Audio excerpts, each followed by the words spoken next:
This is my expose on Clark Zappers. A Clark Zapper is often not called a Clark Zapper. It can go by different names, and here are some of them: Terror Zapper, Thunderbolt, Terminator, Ultimate Zapper, Very Zapper, Zapper Digital LCD, Auto-Zap 5, and Free Coil Super Zappicator. So, how can you know something is a Clark Zapper? You can know by the electrical characteristics of it. They all have positive offset direct current outputs that is switched on and off at the selected frequency. And the output energy is applied to the patient's body through electrodes. And the peak output voltage is between 5 and 12 volts, which those same three characteristics apply to some rifle machines also. So they're going to fall into the same category of what I'm exposing here. This graph right here is a voltage versus time graph. The output of a Clark Zapper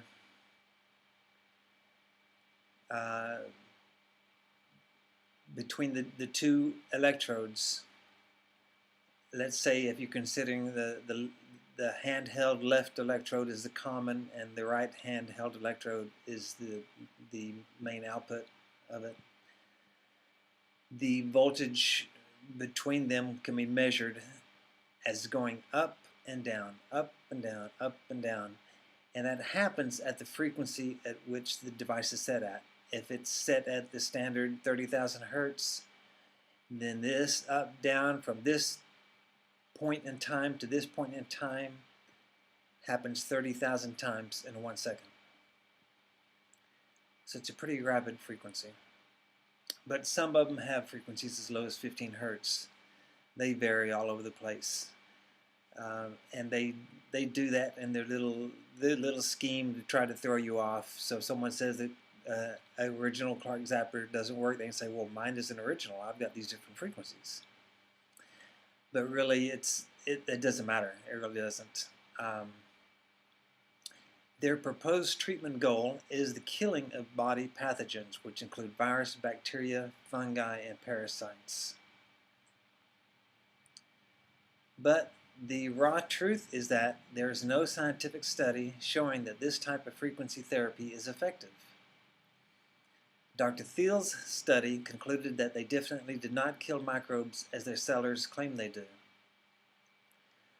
And I'll show you more about that study later. Hulda Clark, the originator of the Clark Zapper and the book The Cure of All Cancers, died of cancer. She was guilty of telling patients that their tumors were shrinking when in fact it was verified they were growing. She is considered the biggest electromedicine scam artist ever who has given the industry a bad name. Boo, Hulda Clark. So the quandary. Dr. Thiele reported that they did lessen symptoms in half of the patients. They didn't completely eliminate the infection, but they did lessen symptoms in some of the patients. And the question is, why? You know, with many things in life, it's not completely black, it's not completely white, and this is a gray zone, and I'm going to try to explain why it's in the gray zone.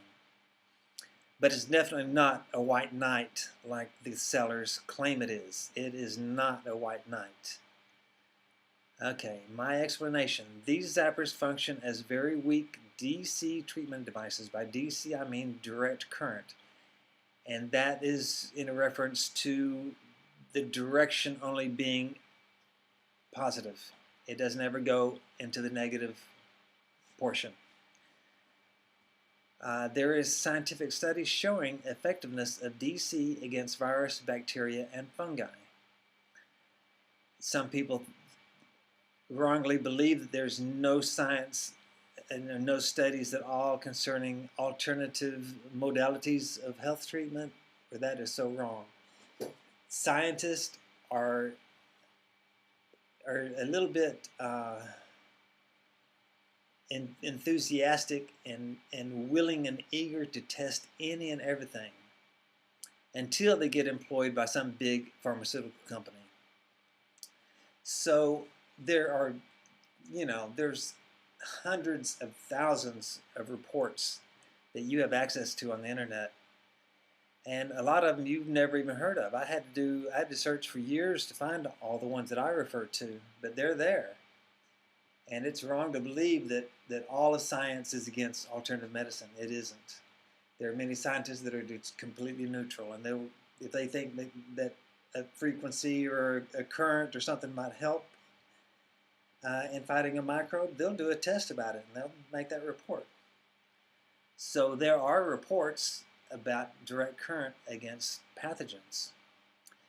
But the levels of electrical current applied in these tests was much more than what these Clark Zappers output. So a weak output causes a little antipathogen effect. Microbes are sensitive to pH change and are susceptible to damage by free radicals. Direct current causes both of these to happen.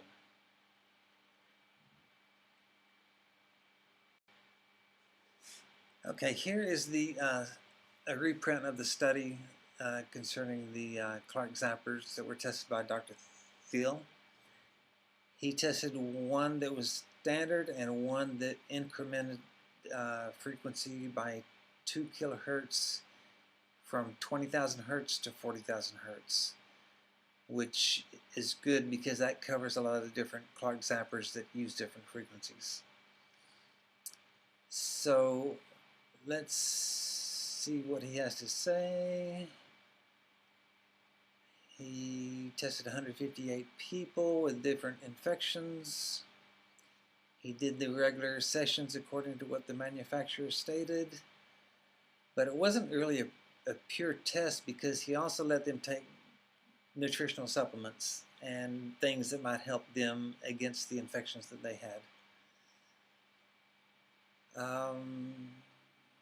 And the overall rate of improvement was 48.2%. Substantial symptomatic improvement, which means anywhere between 75% improvement to complete remission. So about half of them were substantially improved.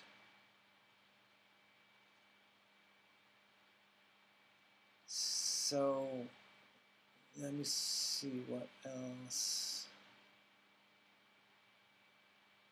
Okay, he writes here, I am not at all certain that zapping actually kills any invading microorganisms. This trial suggests that since only 48% improved substantially, zapping probably did not kill all bacteria, virus, and parasites. So that's a very strong statement by him. And let me see if I can find the one where he says what he thinks it actually is doing.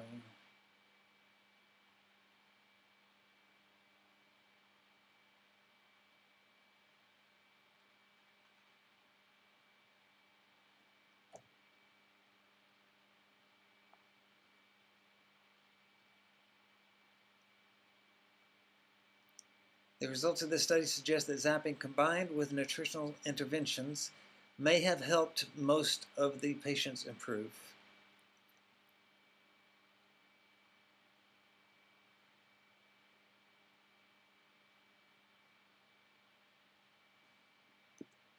He says here, although this is not certain, it appears that either nutrient absorption is somehow improved or some other defense mechanism is somehow stimulated through zapping, and thus some segment of the immune system, but not the zapper, destroys the invader. Regardless of which hypothesis is correct, it can be concluded that zapping and nutritional interventions can be helpful adjuncts for people with various forms of chronic infection and does deserve additional study. So he's not completely disproving it. He just disproved the major claim by Dr. Clark that they kill the microbes. He says they don't kill the microbes, otherwise there would be a lot more than only half of them improving. But he says it does something good in the body, and that's where I'm stepping in to help add another hypothesis. This is my page explaining my conclusion, what I think is happening. The devices are producing free radicals. even though the maker of the Thunderbolt claims the opposite. There are scientific studies showing that applying direct current to the body produces free radicals in the body. What is a free radical? It's an atom or molecule that has an unpaired electron. Usually the electrons that are circling the nucleus are in pairs, and when there's one that's unpaired, it makes it unstable and dangerous. It can damage other cells by adding an electron or taking away an electron from a healthy molecule. So I tested 3 different types of devices: the DC electrifier that I make, the Beck style microbe electrifier that I make, and a Clark Zapper that I made using the standard plans for making one, plus a little bit stronger output and an output that is also not unbuffered. Makes it more direct, which should have made it more effective.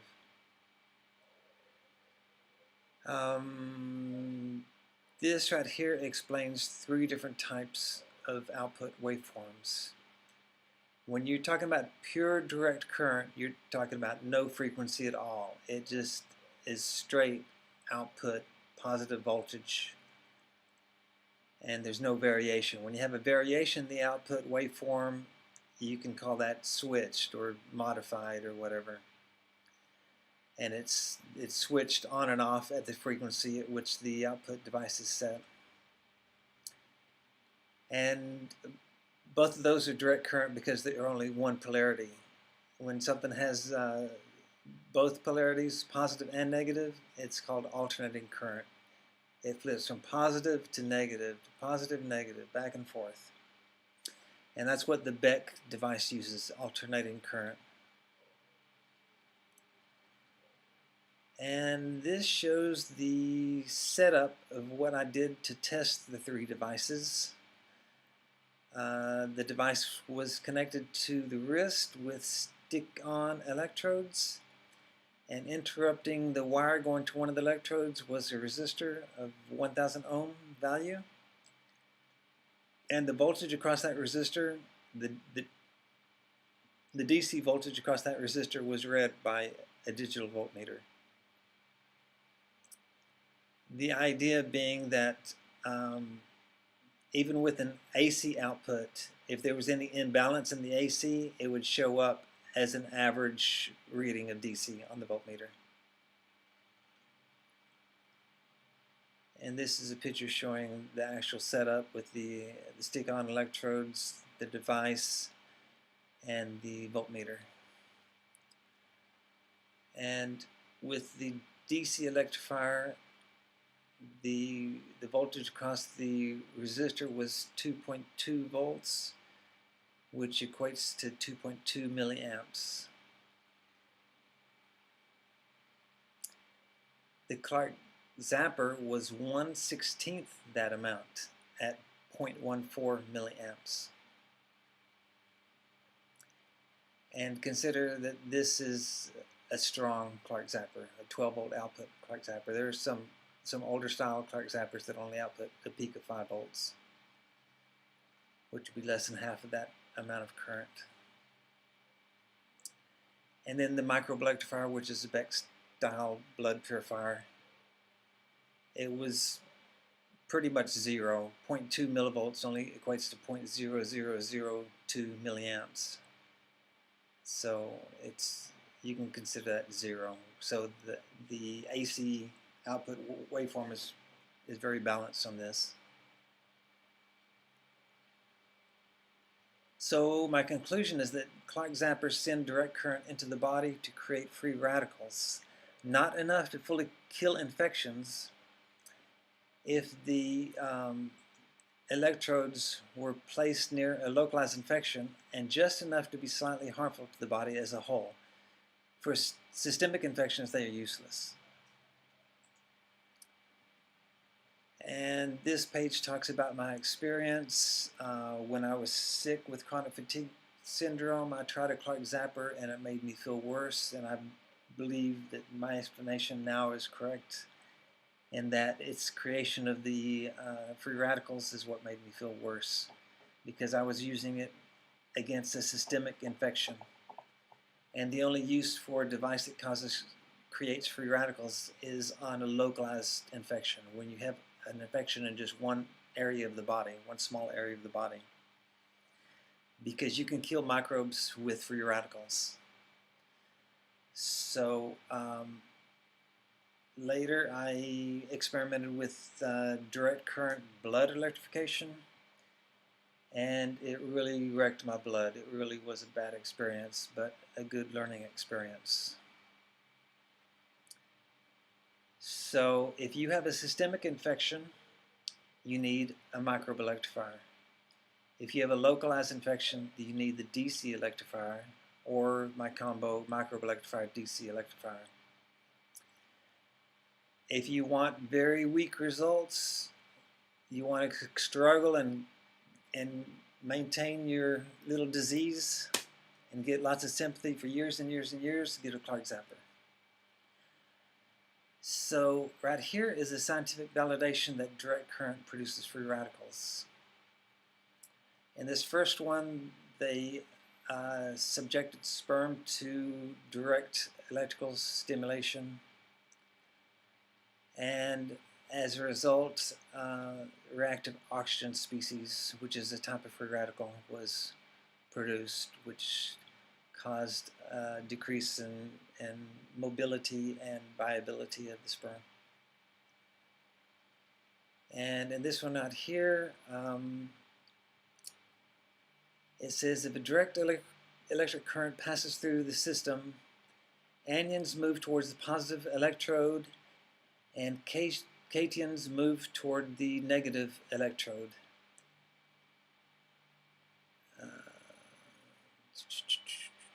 And then it tells how those become free radicals. And then it gives an example here of electrolysis, which is the application of direct current, of potassium acetate in water is one of the best known electrode reactions. Acetate anions are oxidized there to acetoxy radicals, which is a type of free radical. So in conclusion, I would like to say that this is my explanation of how the Clark Zappers do and don't work. I just saw an error right here. It says Candida Zappers, not Candida Zapper. It's the Clark Zapper.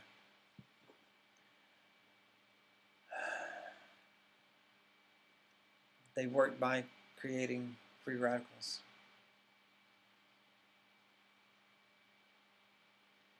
Which, when you use it systemically, is going to produce negative effects. If you had an infection right here on the arm, and you put one electrode here and one electrode here so that the current's going to go across that infected area, you may be able to get rid of it using a Clark Zapper if you use it enough time, because usually in electromedicine, the weaker the output, the longer you have to use it. And Clark Zappers have a very weak output compared to a DC electrifier. You can do with a DC electrifier in 5 minutes what a Clark Zapper can do in an hour. So I hope this has been useful to you in helping to understand what is happening with the Clark Zapper, what usefulness there is for them, if any at all. Maybe you have one and you're not about to spend another penny on another electromedicine device. You can get some use out of it still, knowing this, that you don't use it systemically. You can only use it successfully on a localized infection. And if you haven't bought a device yet and you're considering buying one, definitely do not get a Clark Zapper. Get something that is that is good for systemic infections or localized infections. Okay? Thanks for watching. Take care.